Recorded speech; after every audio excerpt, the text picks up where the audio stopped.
ইউনিয়নের নেতৃত্বে গঠিত সমাজতান্ত্রিক শিবিরের কাছ থেকেও সাহায্য নিতে হবে। সেই জন্য ভারত কোনো গোষ্ঠী বা কোনো জোটে না গিয়ে একটা নিরপেক্ষভাবে অবস্থান করে সমান দূরত্ব বজায় রেখে। এছাড়া ভারতবর্ষের বিদেশ নীতিতে নয়া উপনিবেশবাদকে বিরোধিতা করা হয়, উপনিবেশবাদকে বিরোধিতা করা হয়।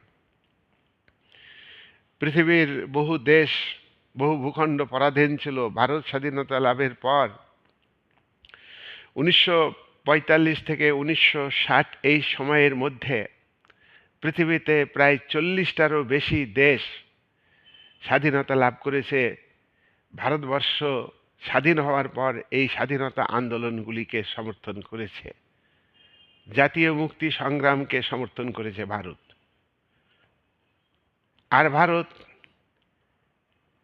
যেসব উপনিবেশিক শক্তি সদ্য স্বাধীনতাপ্রাপ্ত দেশগুলির উপরে অর্থনৈতিক আধিপত্য বিস্তার করতে উদ্যোগী হয়, অর্থাৎ নয়া সাম্রাজ্যবাদ কায়েম করতে উদ্যোগী হয়, সাম্রাজ্যবাদকে অস্বীকার করা হয়, সাম্রাজ্যবাদ নিপাত যাক, এটা সম্মিলিত জাতিপুঞ্জের সনদে উল্লেখ করা হয়েছে।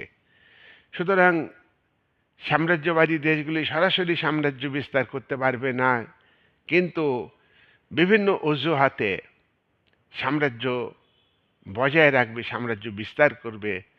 সেটা হলো নয়া সাম্রাজ্যবাদ। এই নয়া সাম্রাজ্যবাদের বিরুদ্ধে আর তৃতীয় বিশ্বের দরিদ্র দেশগুলিকে উন্নত দেশগুলো শোষণ করবে দ্বিপাক্ষিক চুক্তির মাধ্যমে, বহুপাক্ষিক চুক্তির মাধ্যমে, ত্রিপাক্ষিক চুক্তির মাধ্যমে, বিভিন্ন দিক থেকে সহযোগিতার নামে সুকৌশলে অর্থনৈতিক আধিপত্য বিস্তার করবে, অর্থনৈতিক শোষণ অব্যাহত রাখবে সদ্য স্বাধীনতাপ্রাপ্ত দেশগুলির উপরে। এইটার বিরুদ্ধে ভারত কিন্তু রুখে দাঁড়ায়, কিন্তু চীনের বিদেশ নীতিতে এই বিষয়গুলি স্থান পায়নি।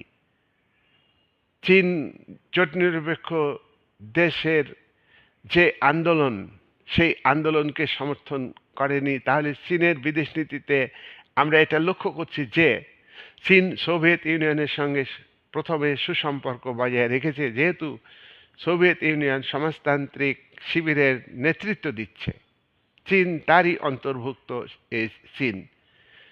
তবুও ভারত এবং চীনের মধ্যে 1954 সালে চীনের প্রধানমন্ত্রী ঝোয়েনলাই, ভারতের প্রধানমন্ত্রী জওহরলাল নেহরু, এই দুই প্রধানমন্ত্রীর মধ্যে